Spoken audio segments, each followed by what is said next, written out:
Não tem nada igual no mercado. Ninguém nunca fez nada igual no mercado.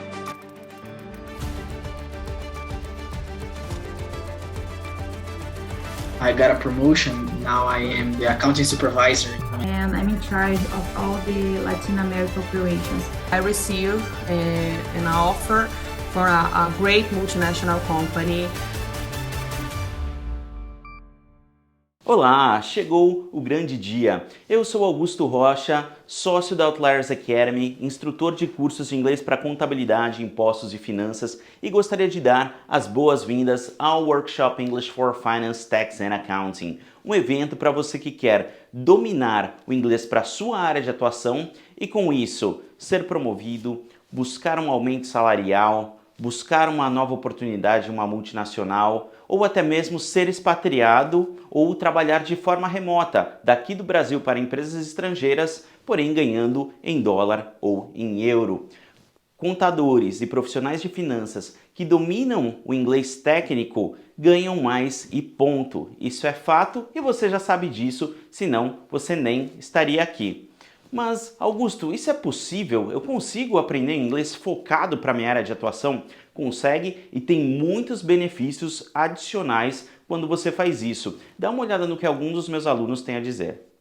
And I got this job. I'm working. I realized my dream that is work in a multinational company and a great multinational company. And I can see all my day the words that I learned in the course, and it helps me a lot. Last month, I got a promotion. Now I am the accounting supervisor in my company. So Excellent. I have a lot of things to do. A Fernanda sempre teve interesse em trabalhar em empresas multinacionais, ela só tinha trabalhado em empresas nacionais antes e conseguiu uma vaga de Finance Manager após fazer o curso. O Maurício, a mesma coisa, antes de terminar o curso já tinha sido promovido. I remember that one day I lost an amazing job opportunity because I could barely speak for 5 minutes with the HR area when they call me. Actually, recently I got 2 new job opportunities, amazing opportunities, and I got what I was looking for. So now I'm responsible for a treasury area and I'm in charge of all the Latin America operations. Olha só, ela tinha dificuldades de passar por uma entrevista e hoje ela é Head of Treasury em uma das empresas mais desejadas do mundo. E olha só o Cristiano, que já é um CFO, tem a dizer. Meu nome é Cristiano Alvim, eu sou CFO de empresa. Eu realmente, isso no meu dia a dia tem me ajudado bastante, tem sido muito útil e eu recomendo fortemente para quem trabalha com finanças que faça o curso. É muito importante que você faça esse curso. Ou seja, o curso tem aplicabilidade prática. Eu quero que vocês façam muitas anotações hoje porque eu vou ensinar coisas que vocês vão usar amanhã mesmo no trabalho. E temos até alunas que conseguiram ser expatriadas. Tem o caso da Natasha. Os treinamentos ajudaram ela no objetivo de carreira que era ser expatriada. E ela menciona aqui que o vocabulário era exatamente o que ela precisava, tanto para se sair melhor nas entrevistas, quanto para realizar o trabalho dela, que é de Business Controller. O que eu vou te ensinar aqui hoje não tem paralelo no mercado. Você não vai encontrar esse tipo de conteúdo em nenhum curso convencional. Dá uma olhadinha aqui no que a Mara disse. Outliers me ganhou de vez quando vi a explicação de ICMS ST em inglês. Isso cursos convencionais de inglês dificilmente conseguem fazer e Outliers é a única que conheço que consegue fazer isso e muito mais. Esse workshop é feito por um contador para todos os profissionais da área. Eu coloco muito empenho nesse workshop e em todos os treinamentos que eu faço porque eu amo fazer isso. Eu adoro ser um impulsionador de carreiras para profissionais da nossa área de atuação e eu gosto de impulsionar a nossa área como um todo, porque eu acredito que profissionais de contabilidade, controladoria, FP&A, custos, tesouraria, da área tributária, podem ser vistos de forma muito mais estratégica dentro das organizações. Agora, para você ter essa exposição, esse exposure, você precisa, de fato, ter um bom nível de inglês e um bom nível de inglês profissional. Como eu disse anteriormente, a maioria de vocês sabe já da importância do inglês para a sua carreira, mas eu queria que vocês entendessem o tamanho da oportunidade que eu estou falando. Dá uma olhadinha no que o recrutador Bruno da Mata disse em uma entrevista com a minha sócia Romy Nhen.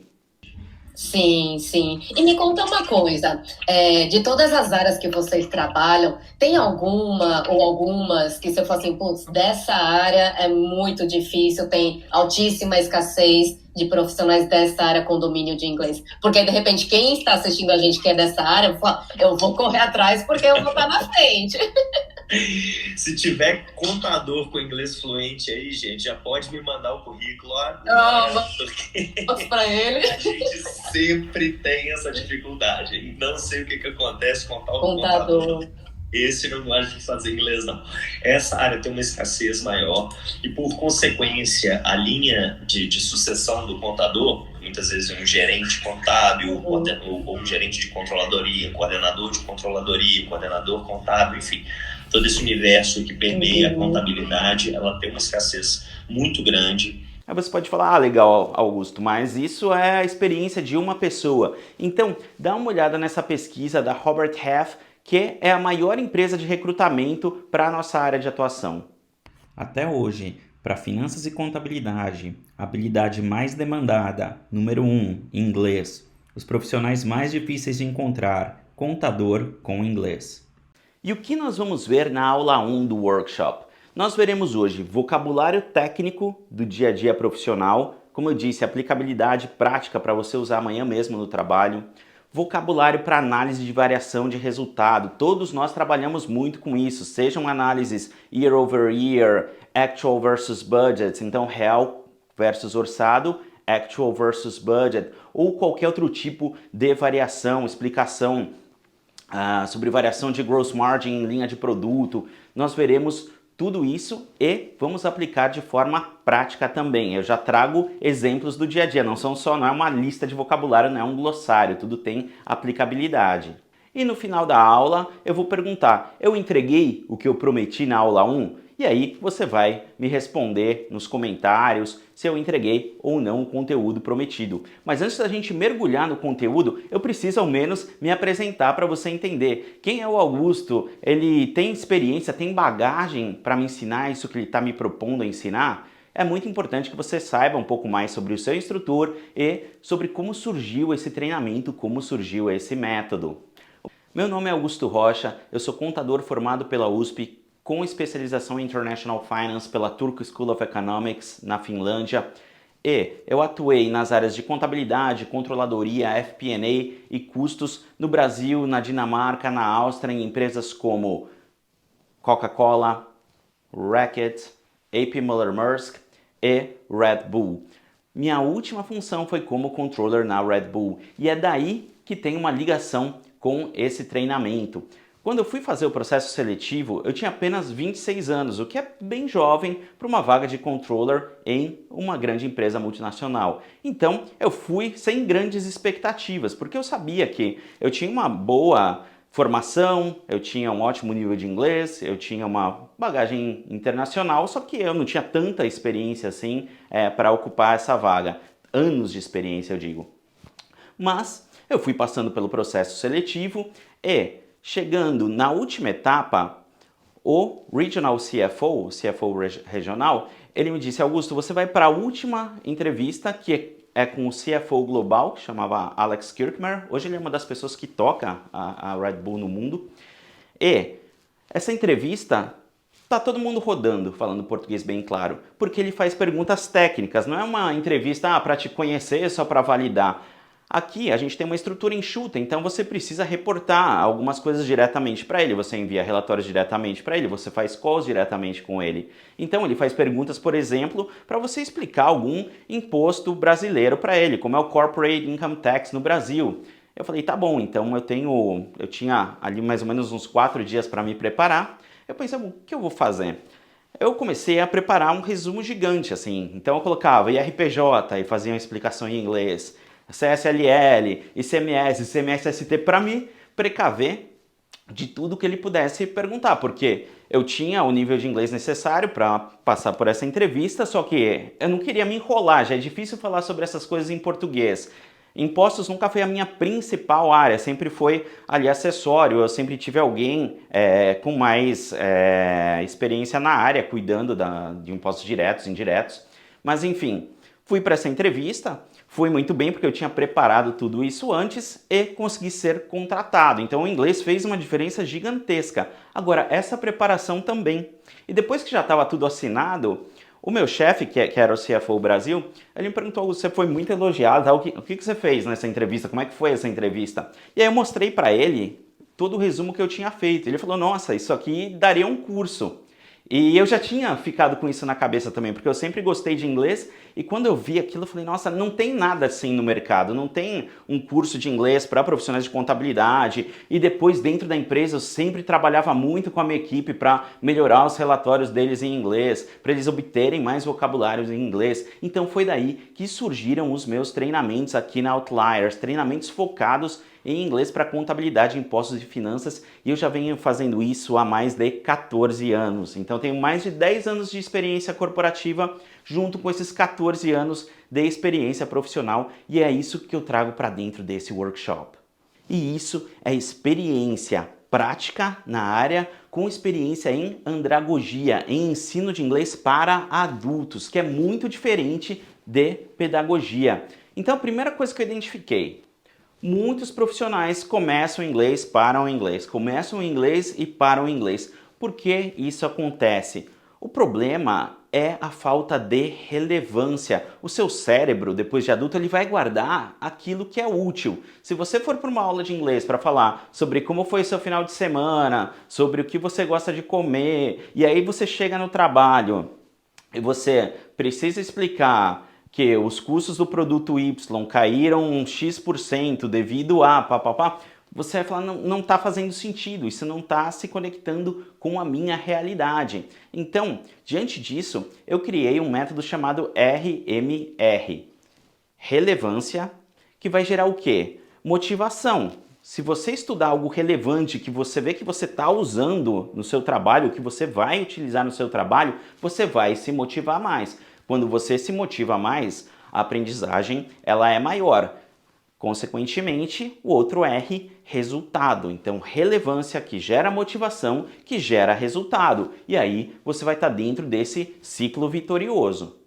Vamos ver como funciona isso na prática, então? Eu vou descer aqui para o meu computador para a gente entrar no conteúdo principal da aula de hoje. 3, 2, 1, 0. Então vamos lá, vou compartilhar minha tela aqui com vocês. Então nós vamos começar com um vocabulário que é essencial para tudo que a gente vai fazer daqui para frente, que é um vocabulário para análise de variação de resultados. Começando com upward movements, movimentos de ascensão. Então eu tenho aqui uma coluna com verb e uma coluna com noun, verbo e substantivo, e vocês vão entender a importância disso daqui a pouco, porque muita gente comete erros grosseiros com isso e eu acho importante explicar. To rise, aumentar, arise, um aumento. E aqui no verbo, se a gente tiver em uma frase no passado, no past participle, a gente tem que conjugar o verbo rise, rose, risen. To grow, crescer, a growth, um crescimento. To improve, melhorar, an improvement, uma melhora. E por que tem um asterisco aqui, only for positive situations? Se o custo do produto aumentou, você não vai usar improve, tá? Você vai usar se as vendas aumentaram, que é algo positivo. To increase, aumentar, an increase, um aumento. To surge, também significa aumentar, aumentar de uma forma um pouco mais drástica. A surge, um aumento. Agora, a principal parte. Vamos ver exemplos com esse vocabulário. The income tax rate will rise from 34% to 37%. Então, a alíquota do imposto de renda, vai vendo quanto vocabulário a gente vai ter aqui. A alíquota do imposto de renda irá aumentar de 34% para 37%. Some analysts expect a rise in the total tax burden in Brazil after the implementation of the tax reform.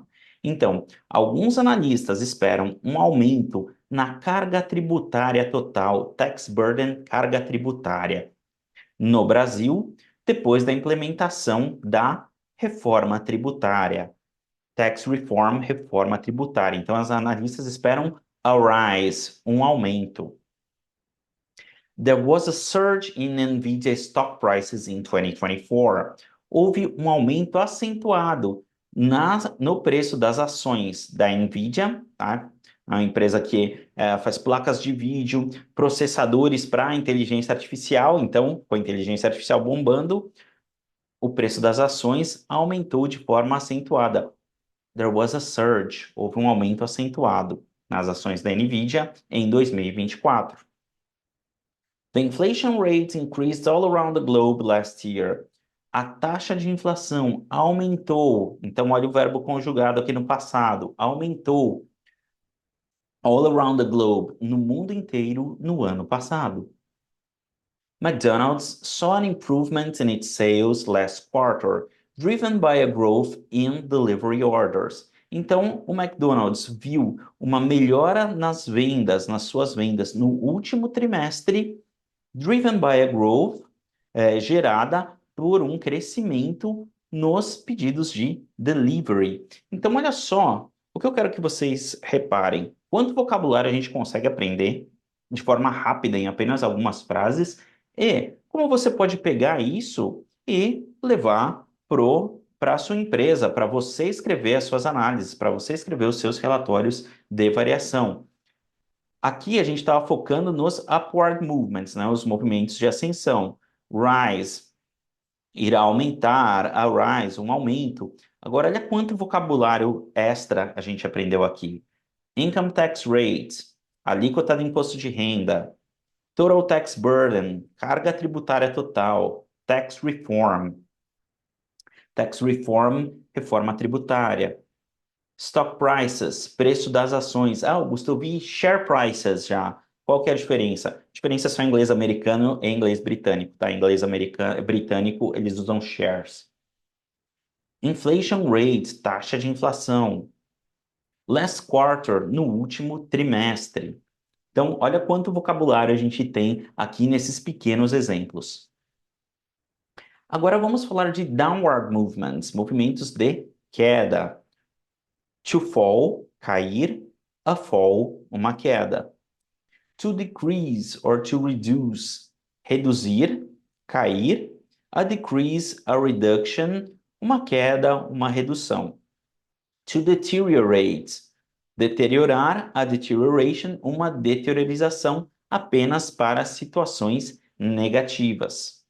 To decline, cair, a decline, uma queda. To drop, a mesma coisa, um substantivo. Cair, a drop, uma queda.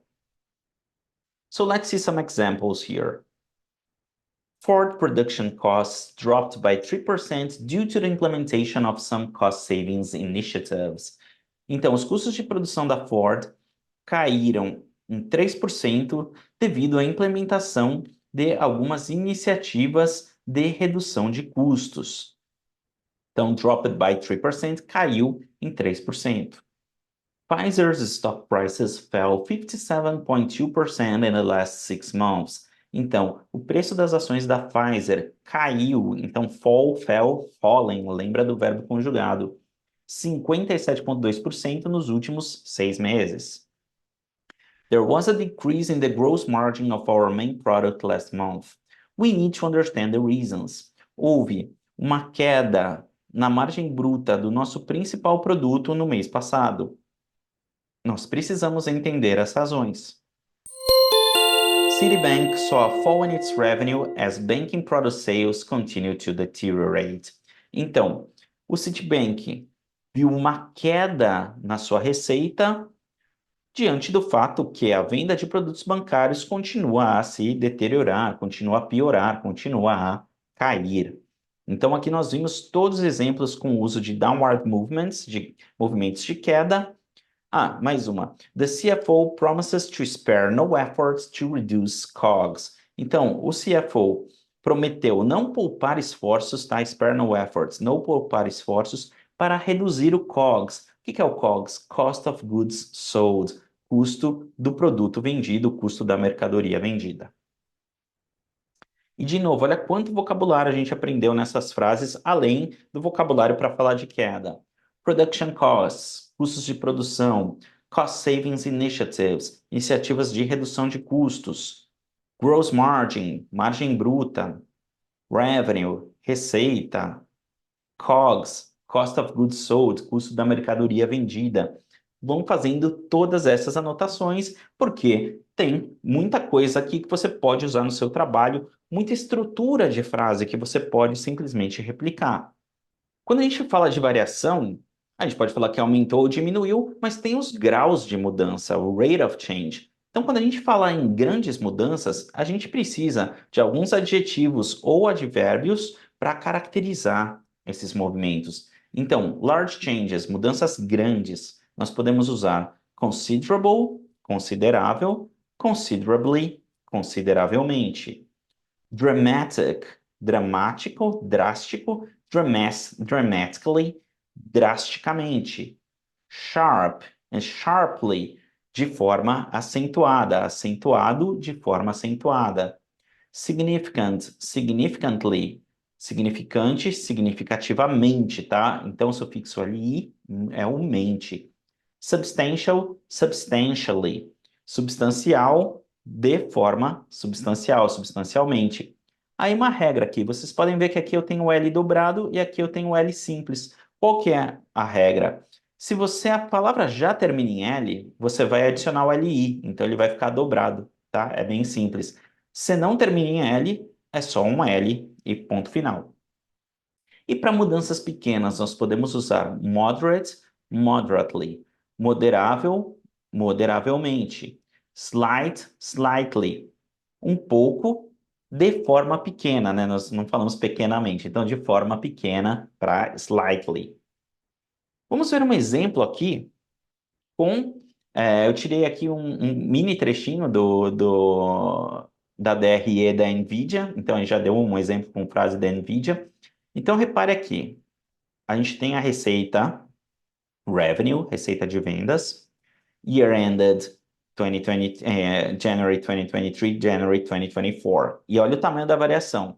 A receita anual da NVIDIA no ano anterior foi de 27 bi de dólares, tá? Isso aqui é bilhões de dólares, tá? Esses números eles estão em milhões. Então a gente tem que adicionar 6 zeros para basicamente 61 bilhões de dólares, BI.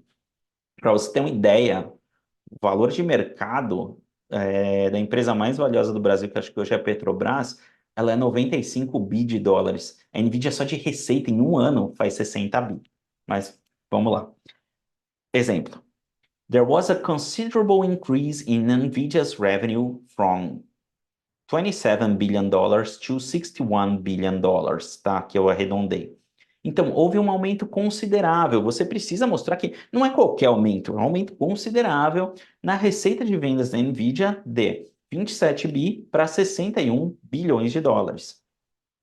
NVIDIA's revenue rose considerably with a remarkable 125% increase year over year.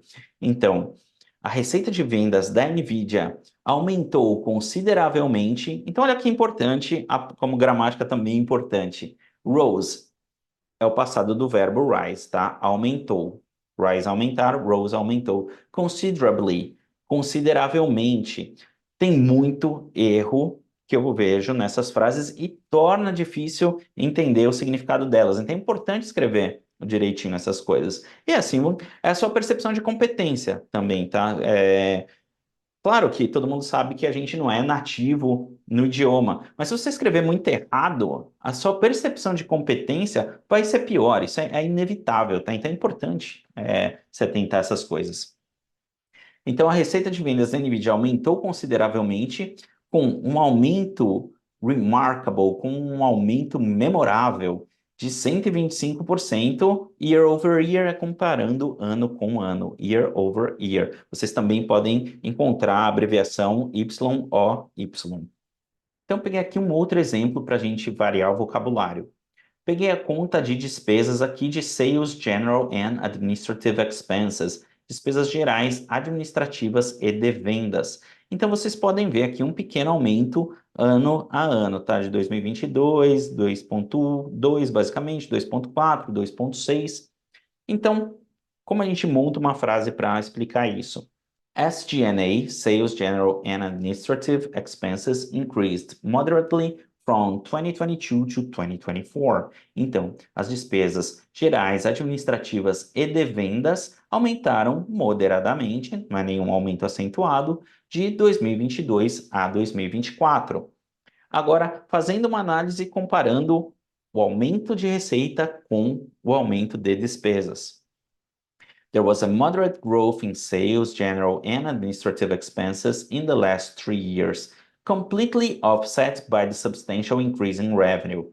Então, houve um crescimento moderado nas despesas gerais, administrativas e de vendas nos últimos 3 anos, que foi completamente offsetado pelo aumento na receita. A gente tem uma receita que aumentou 125%, que aumentou em mais de 30 bi de um ano para o outro. Então, isso aqui é peanuts, isso aqui não faz diferença nenhuma, por isso a gente usa o termo aqui offsets, foi ofuscada totalmente pelo aumento da receita. Então, repare também no vocabulário, increased moderately, aumentou moderadamente, a moderate growth, um crescimento moderado.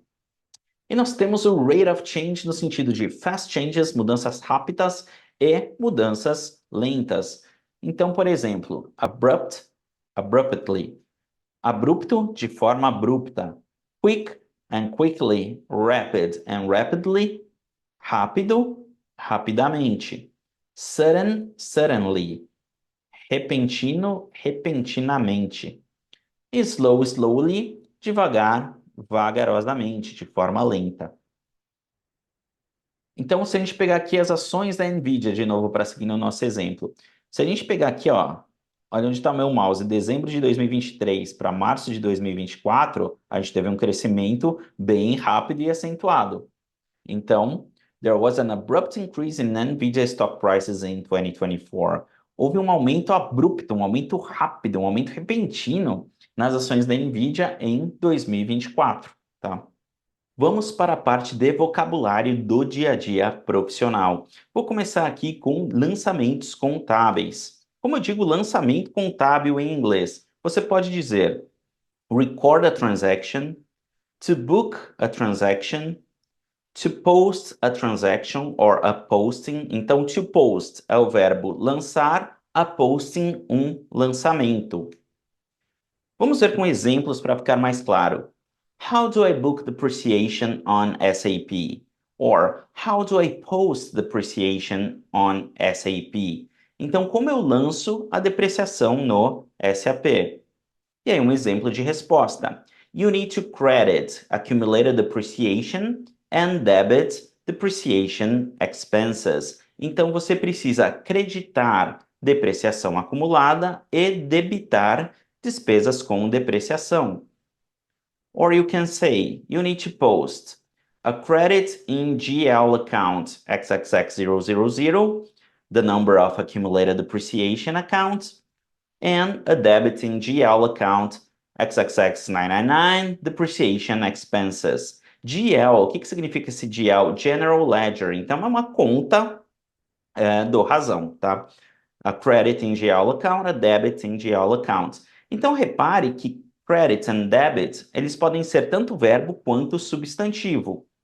Então, repare que credit and debit, eles podem ser tanto um verbo quanto um substantivo. Em português, nós temos creditar, eu vou creditar tal conta, então, um verbo, um crédito em tal conta, um substantivo. So, credit, crédito as a noun, como um substantivo, or creditar as a verb. Debit, débito as a noun, como um substantivo, ou debitar as a verb. Em inglês, você utiliza a mesma palavra e cuidado para não confundir debit com that. Esse B aqui, ele é mudo e significa dívida. Long-term debt, dívida de longo prazo. Short-term debt, dívida de curto prazo. Vocês vão ver isso em alguns exemplos práticos no decorrer desse workshop. Como eu digo, estornar um lançamento, algo também estornar algo do sistema, que a gente utiliza bastante no dia a dia. Então, dá uma olhada nesse exemplo aqui. Phil, there was a mistake in your posting ABC 849. Instead of classifying the expense as stationary, You posted it as subscription. Please reverse it and book it accordingly. Então a gente vai usando já as palavras que a gente foi aprendendo. Então, Phil, houve um erro no seu lançamento ABC 849. Ao invés de classificar a despesa como papelaria, você lançou, então tá vendo? Posted, lançou, isso como assinatura. Por favor, estorne o lançamento e lance-o corretamente, book it accordingly. Então, você vê que em inglês nós temos variações de vocabulário. Aqui eu usei post, aqui eu usei book para falar lançar. E reverse para estornar um lançamento. Vai fazendo as suas anotações também. Aí, antes que perguntem, Augusto, você vai enviar o material do evento? Sim, só que tem uma regrinha. Eu acredito muito em no pain, no gain, tá? Então você precisa se esforçar para ter direito a ganhar as coisas na vida. O que você vai precisar fazer? É simples, assistir as 3 aulas. No domingo, eu vou mandar o material das 3 aulas compilado. E em cada aula, eu passo um pedaço de uma senha. Hoje, no decorrer da aula, eu vou passar a senha da aula 1, você vai juntar com da aula 2 e da aula 3 e você vai poder baixar o material. Mas, se você estiver em uma situação tranquila, numa mesa, em algum lugar que você possa fazer as anotações, eu sempre recomendo isso. E, lembre-se, o mais importante não é guardar o material, receber o material e deixar ele em alguma pasta no seu computador. O mais importante é vir para a aula e prestar atenção na aula. Outro exemplo. Phil, o Phil está complicado. Instead of crediting the cash account and debiting marketing expenses, you did the opposite. Então, Phil, ao invés de creditar a conta de caixa e debitar despesas de marketing, você fez o oposto. Please reverse the posting ASAP and correct it. Por favor, estorne o lançamento. Vocês também podem ver, eu mostro os diferentes vocabulários, porque a gente controla o que a gente escreve e o que a gente fala, e nunca o que o outro escreve e o que o outro fala. Então, às vezes, vocês podem encontrar, please reverse this entry, essa entrada no sistema. É a mesma coisa que esse lançamento, mas alguém pode te escrever dessa forma. ASAP, as soon as possible, o mais breve possível, e corrija-o, tá? Então, ao invés de creditar e debitar, então crediting, debiting, please reverse, por favor, estorne, estornar um lançamento, reverse the posting. Fechamento mensal, como eu digo fechamento mensal em inglês, nós podemos dizer monthly book close, monthly closing, month-end closing process. Essas 3 opções são válidas. Então, vamos ver aqui a definição. The month-end closing is a process to verify and adjust account balances at period end to produce reports representative of a company's true financial position to inform management, investors, lenders, and regulatory agencies. Então, o fechamento mensal, month-end closing, é um processo para você verificar e ajustar o saldo das contas no final do período. Account balances, é importante, saldo das contas ao final do período, e gerar relatórios que representem uma visão verdadeira e justa da posição financeira da empresa para informar os gestores, investidores, credores e agências regulatórias. Então, lender é quem empresta é um credor, tá? Então, olha quanto vocabulário a gente tem numa frase aqui. Eu vou destacar de novo. Month-end closing, fechamento mensal. Account balances, saldos das contas. Period end, final do período. Company's true financial position, uma visão verdadeira da empresa. Lembre-se que as demonstrações financeiras precisam refletir uma visão verdadeira e justa de uma empresa. Management, gestores, investors, investidores, lenders, credores, regulatory agencies, agências regulatórias, ou o próprio fisco, por exemplo. Outro termo que é muito importante e confunde muita gente. Em português nós temos o termo provisões. Em inglês nós temos accrued expenses, or accruals, e nós temos provisions. Muita gente se confunde quando eu uso cada um deles em inglês. Então vamos ver a diferença.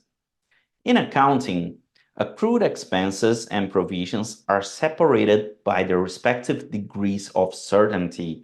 Então, na contabilidade, accrued expenses e provisions são separadas de acordo com o grau de certeza que aquela provisão irá de fato incorrer e o valor que ela irá incorrer. Então, all accrued expenses have already been incurred but are not yet paid.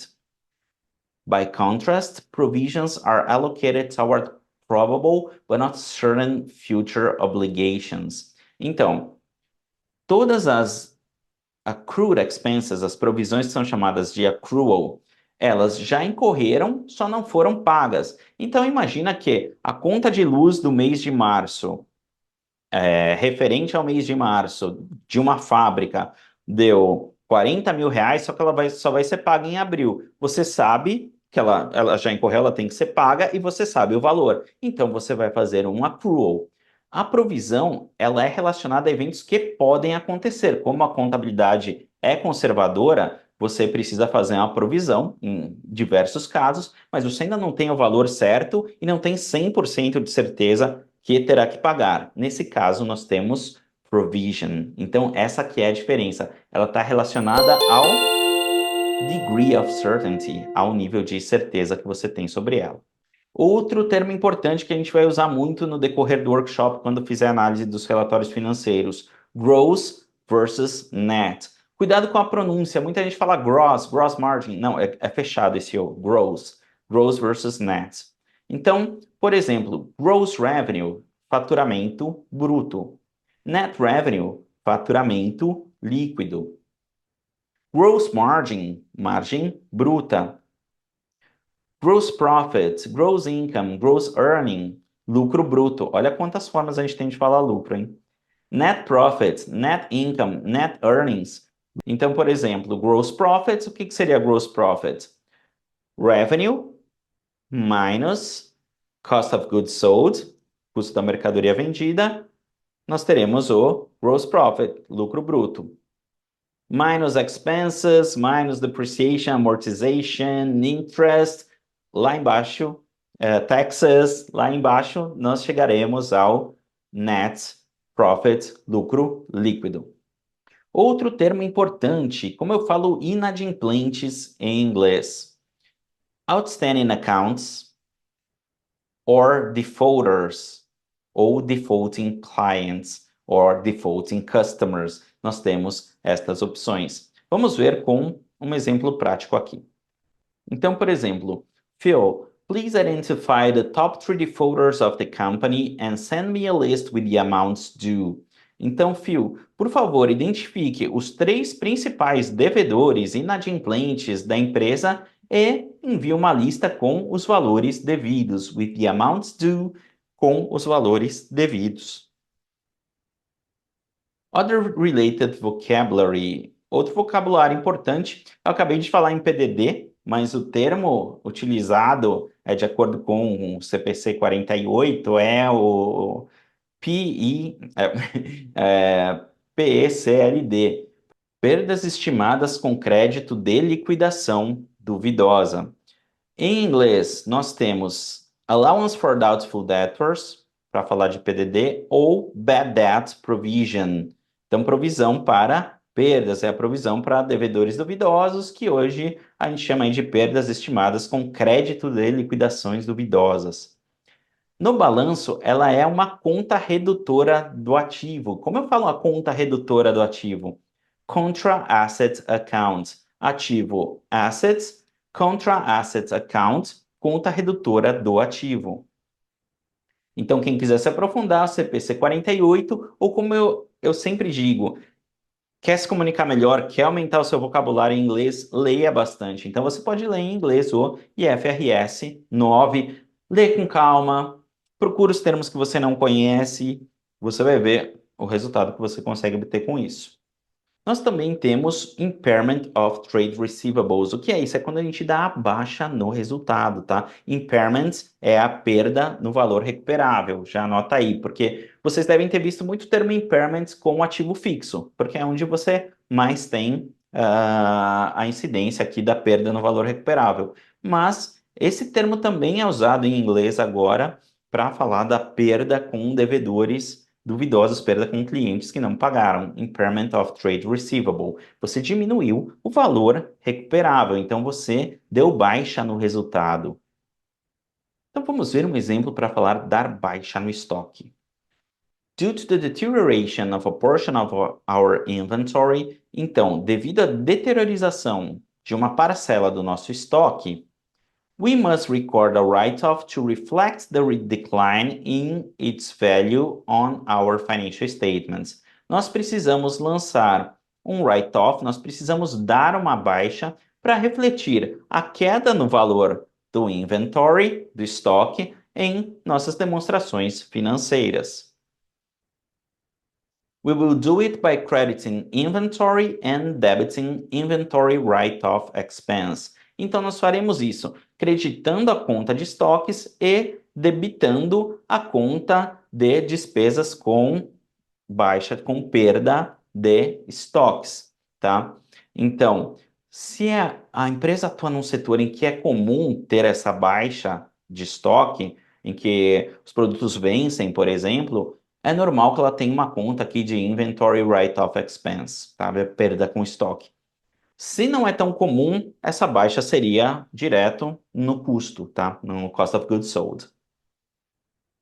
Vamos ver um pouquinho de vocabulário de impostos. Impostos em inglês, tax vocabulary.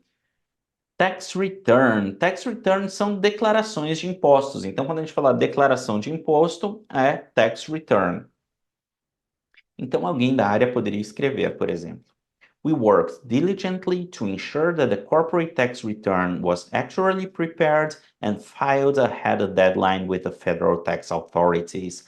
Muito vocabulário aqui. Nós trabalhamos de forma diligente para nos assegurarmos que o corporate tax return, que é a declaração do imposto de renda, aqui no Brasil seria o IRPJ, por exemplo.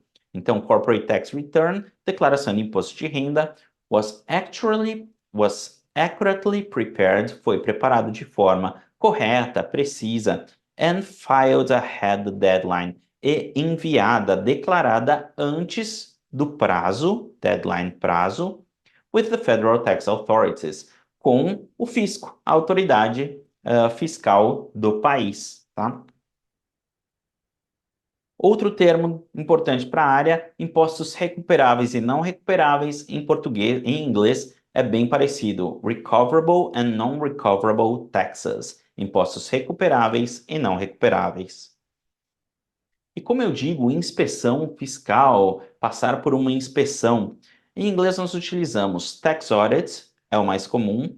Reparem na pronúncia de audit, tá? O som não é AU, o som é de O. Tax audit or tax inspection. For example, you may have to pay a penalty if HMRC sends you an inspection or information notice and you don't send information or refuse a visit. Esse é bem interessante. Você pode ter que pagar uma multa se... O que raios é HMRC? Esse é o fisco em inglês, tá? Essa frase eu retirei do próprio fisco em inglês. Significa Her Majesty's Revenue and Customs, ou seja, seria como se fosse a Receita Federal da Rainha, tá? Agora é o rei, mas a terminologia ainda não foi mudada. Her Majesty's Revenue and Customs é o fisco da rainha. Então, olha como esse termo é antigo, como se fosse, é tudo nosso, é tudo da família real. A gente sabe que não é assim hoje em dia, mas o nome continua. Então, se o fisco envia uma inspeção ou requisição de informações, e você não envia informações ou recusa a visita do tax auditor, do fiscal do imposto de renda, por exemplo. Muito cuidado agora com esses dois termos aqui. Tax avoidance, ou você pode encontrar o termo loopholes, e tax evasion. Por que muito cuidado? Porque você não pode confundir de jeito nenhum. Tax avoidance is the legal practice of using the tax regime to one's advantage to reduce the amount of tax that is payable by means that are within the law.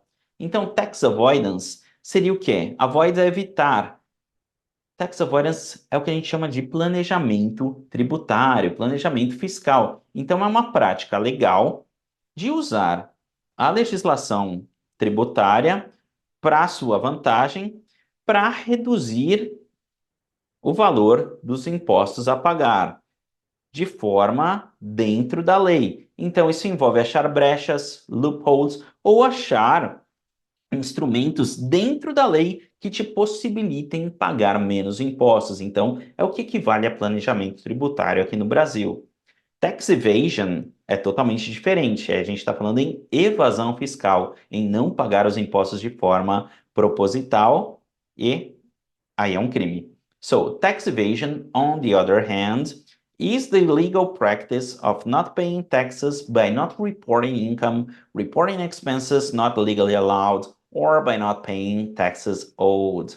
Então, evasão fiscal, por outro lado, é uma prática ilegal de não pagar impostos ao não reportar receita, reportar despesas que não são permitidas ou não pagar simplesmente os impostos devidos. Então, muito cuidado aqui para não confundir.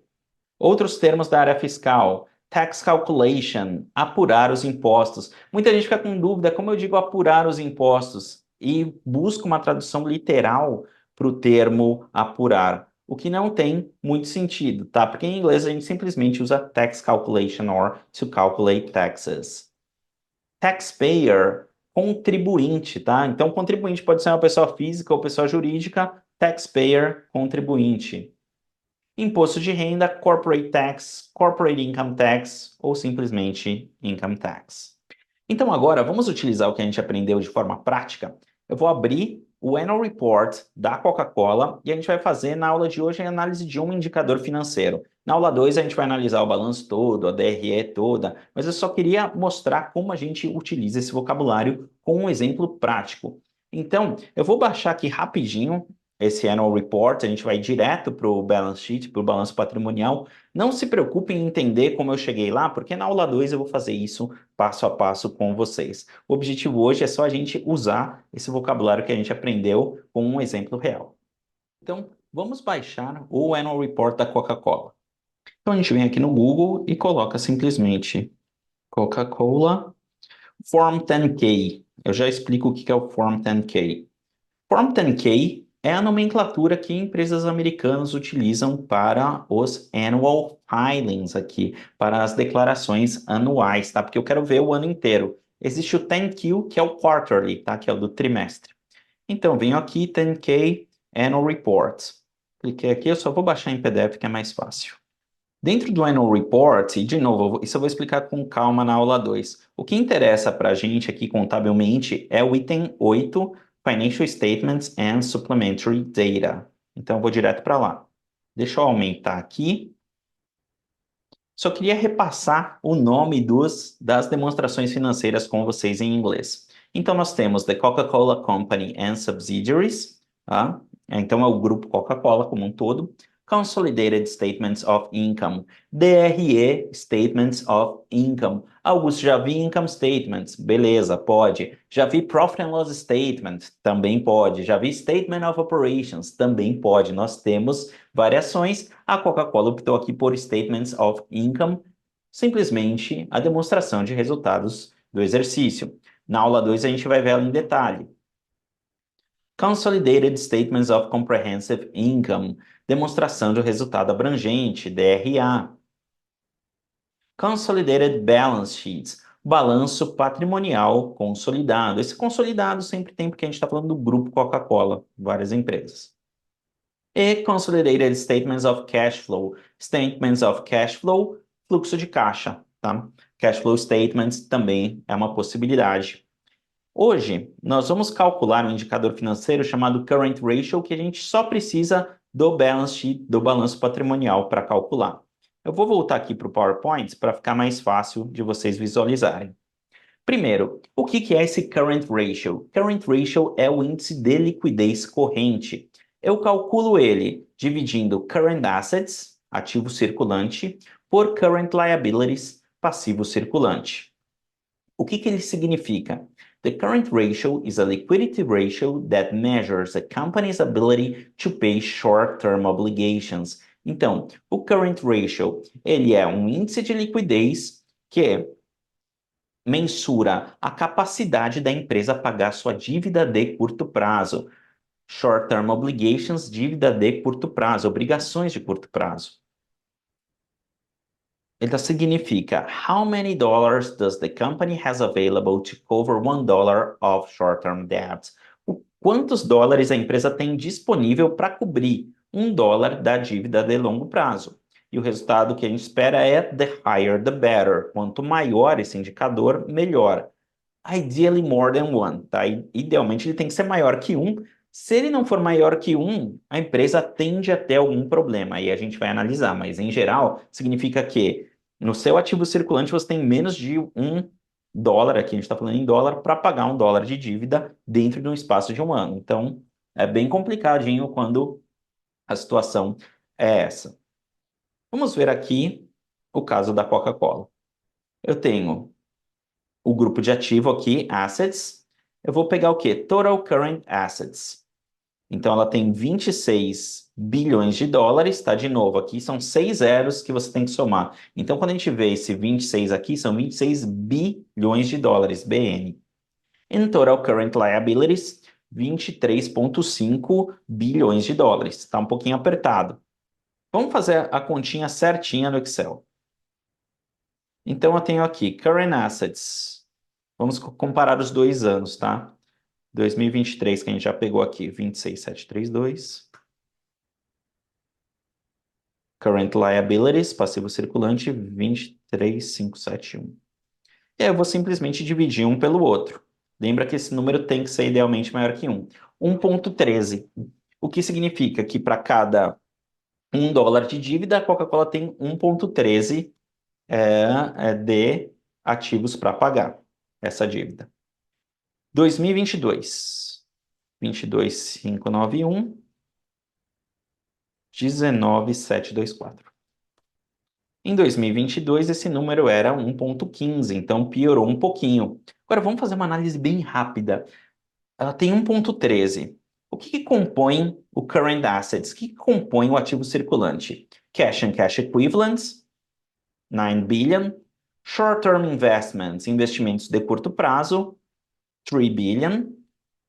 E aí a gente tem Total Cash, Cash Equivalents and Short-Term Investments. Então isso que ela teria disponível em dinheiro, tá? Em caixa e investimentos de curto prazo, 12,3 billion. Marketable Securities são outras formas de investimento, aqui com maturação em 1 ano, porque a gente está no circulante, 1,3. Trade Accounts Receivable Less Allowance. Então, é o contas a receber já deduzindo aí as provisões para perda com devedores duvidosos, 3,4 bi no contas a receber. Aqui o que me preocupa, inventories, estoque, 4,4 bi. E prepaid expenses, despesas antecipadas, 5,2 billion dólares, tá? Prepaid expenses, despesas antecipadas. O que me preocupa? Ela tem aqui pouco mais de 3 bilhões de folga, só que 4,4 em estoque. No caso da Coca-Cola, não é uma preocupação muito grande, porque é um estoque de bebidas que não tem prazo de validade muito curto e que vende, gira rápido. Mas se fosse uma empresa como o Magazine Luiza, com 1 milhão de produtos diferentes, você tem um estoque grande, tem muita coisa lá que você não vai vender. Então, isso pode ser um problema bem grande. E é essa rapidez no raciocínio, na análise que eu quero que vocês peguem. E isso é treino, tá? O que a gente vai fazendo no curso é treino, de bater o olho aqui e falar, beleza, o índice de liquidez corrente, eu não precisaria nem calcular. Já sei aqui que é maior que 1. Agora, o que está dentro dele? Tem um valor grande em estoque. Por isso que eu digo, eu vou fazer um parênteses. Você precisa de 3 pontos para se desenvolver na sua carreira. O inglês profissional, o conhecimento técnico e boas habilidades de comunicação. por isso que eu trago muito mais do que o inglês. Eu estou te ensinando aqui vários termos de inglês, mas eu também estou te ensinando aspectos técnicos. Por isso eu tenho até alunos que dizem, não é só um curso de inglês, é um curso de contabilidade, é um curso de finanças, tá? Você tem tudo isso porque você não tem tempo a perder, tá? Você precisa estudar inglês de forma relevante, mas você precisa aprender também aspectos técnicos ou revisitar. Às vezes são coisas que a gente viu na faculdade, mas não lembra, mas que tem aplicabilidade prática, principalmente para você que está me assistindo, que quer crescer de fato na sua carreira, quer se tornar um CFO, um Regional CFO, quer ser um diretor financeiro de uma grande empresa. Então aqui eu criei duas frases, tá, de análise de variação. A primeira, Coca-Cola's current ratio basically remained stable from 2022 to 2023. Então, o índice de liquidez corrente da Coca-Cola basicamente se manteve estável de 2022 até 2023. Even though the results show that Coca-Cola is capable of paying short-term debts, the result is preoccupying considering the inventory balance. Então, mesmo que os resultados mostrem que a Coca-Cola é capaz de pagar as suas dívidas de curto prazo, o resultado é um pouco preocupante considerando o saldo de estoque, inventory balance, o saldo da conta de estoques, tá? Que foi aquilo que eu estava mencionando. A Coca-Cola corre algum risco sério? Não, porque ela tem muito crédito no mercado, se ela precisar de dinheiro, ela tem dinheiro disponível com qualquer banco no mundo, tá? Mas é algo que tem que ser cuidado. E aí você vê a importância da contabilidade nas análises. Outra frase. Coca-Cola reported a current ratio of 1.13 in 2023, a deterioration of 0.02 when compared with 2022. Aqui eu dei esse exemplo para você ver como a gente usa as preposições quando a gente está fazendo essas frases para análise de variação. Então, Coca-Cola reportou um índice de liquidez corrente de 1,3 em 2023, uma queda de 0,02 quando comparado com 2022. Agora, o que é interessante fazer? Vamos comparar com outras empresas? Então, eu vou calcular aqui o da NVIDIA, já que a gente viu alguns exemplos com ela. Current Assets, 23,073. 2022, 23,073. Current Liabilities, aqui, 6,563. 3,52. Já deu para sentir a diferença. Agora, olha esse ano. 44,345. Current Liabilities. 10,631. 4,17. Então, compara o índice de liquidez corrente da NVIDIA com a Coca-Cola, tá? Agora você pode falar, não é uma comparação justa, né? São setores muito diferentes. A NVIDIA é uma empresa que bombou nos últimos anos, então ela está com muito caixa, muita folga aqui no índice de liquidez corrente. Até por isso, vocês viram o gráfico das ações, ela subiu 252% no ano. Vamos comparar com a PepsiCo, concorrente mais direta possível que a gente tem da Coca-Cola. Estamos aqui no Balance Sheet. Current Assets 2022, 21,539. Bem parecido com o da Coca-Cola, 21,539. Current Liabilities, 26,785. 0,80. Bem ruinzinho. Vamos ver se melhorou no ano seguinte. Current Assets, 26,950. Tá aqui, tá o número. Current Liabilities, 31,647. 0,85. Então, o que significa? Que muito provavelmente aí a PepsiCo vai precisar de um empréstimo, vai precisar de um capital para conseguir fechar esse buraco. Já melhorou de um ano para o outro, mas ela tem mais dívida do que ativo circulante, tá? Do que basicamente dinheiro para pagar essa dívida de curto prazo. Então, olha só que interessante como é um setor ali bem mais espremido do que o setor de tecnologia. Se a gente pegar a Meta, a Microsoft, Google, a gente não vai chegar em números tão grandes, mas vai chegar em números acima de 2, com certeza. E olhando aqui as frases que a gente fez para a Coca-Cola, viu só como a gente consegue usar esse vocabulário, quanta coisa a gente consegue aprender numa aula aí com 1 hora, um pouquinho mais de 1 hora de duração. Eu vou montar um glossário para vocês também, e só da aula 1 vão ter mais de 50 termos técnicos que vocês aprenderam. Aí vocês vão poder baixar esse glossário no domingo, quando eu enviar o material, mas lembra que o material vem protegido por uma senha que eu vou passar daqui a pouquinho, a senha da aula 1, na aula 2 você anota outra parte, na aula 3 você anota a outra parte. A aula ainda não acabou, eu tenho informações importantes do workshop e da aula 2, e eu tenho um quadro chamado Quebrando Mitos. Então eu vou subir aqui para a minha câmera de cima para a gente finalizar a aula, para eu passar essas informações importantes. Não deixe de assistir esse finalzinho. Ah, deixa eu fazer um adendo. Se você está assistindo esse vídeo pelo YouTube, não deixa de deixar o seu like, a sua curtida, se você está assistindo até agora é porque você está gostando, e de se inscrever no nosso canal. Se você está assistindo pelo nosso site, deixa um comentário depois que você assistir a aula. Tem uma seção de comentários aqui embaixo, nem que seja só assistir a aula 1, gostei, só para eu saber o que vocês estão achando deste workshop, tá? Mas é muito importante, tá? Quem está no YouTube, like and subscribe, e para quem está no nosso site, deixa o seu comentário aqui sobre a aula.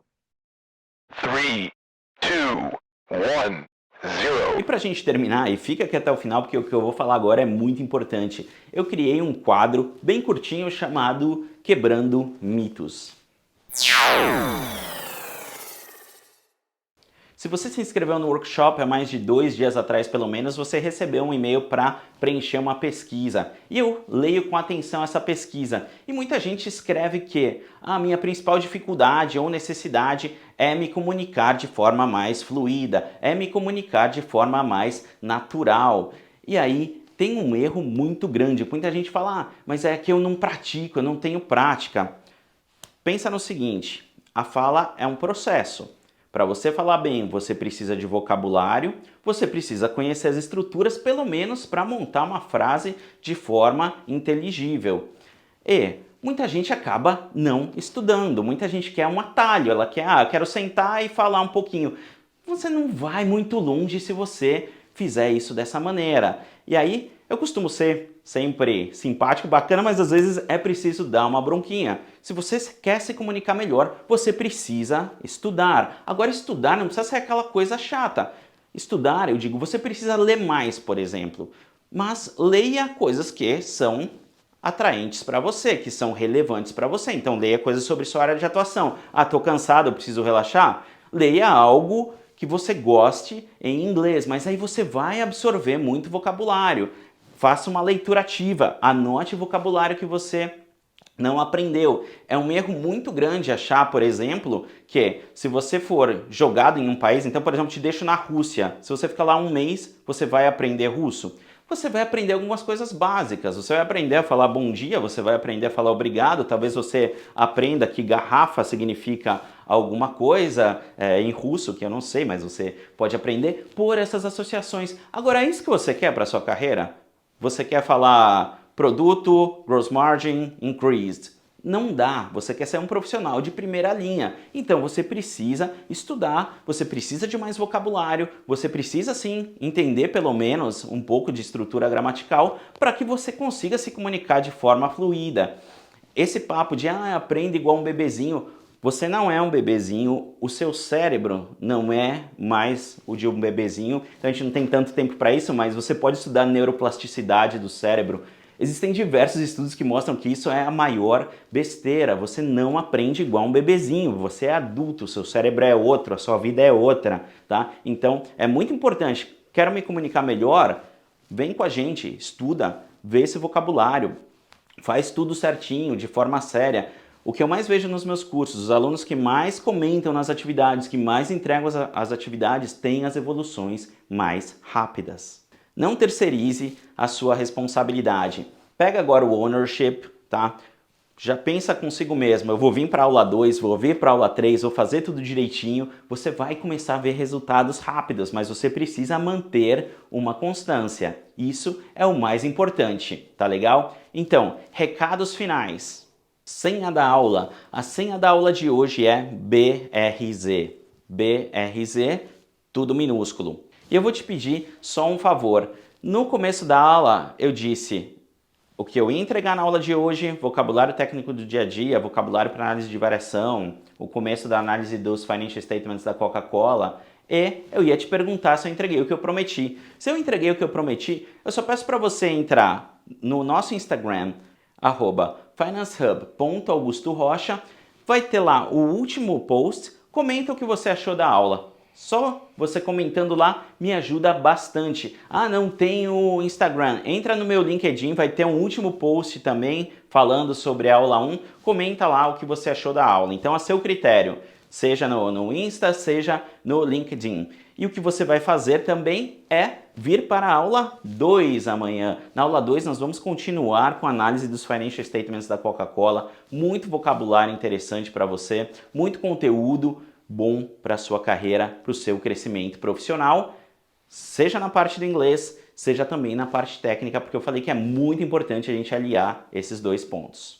Se você gostou da aula também e quer indicar para um amigo, aqui embaixo do vídeo, seja no nosso site ou no YouTube, tem um link de inscrição que você pode encaminhar. É importante que a pessoa se inscreva e você não encaminhe direto o link da aula para que ela possa receber também o material do evento que eu vou enviar no domingo. Então por hoje é isso, nos vemos na aula 2, see you, bye bye!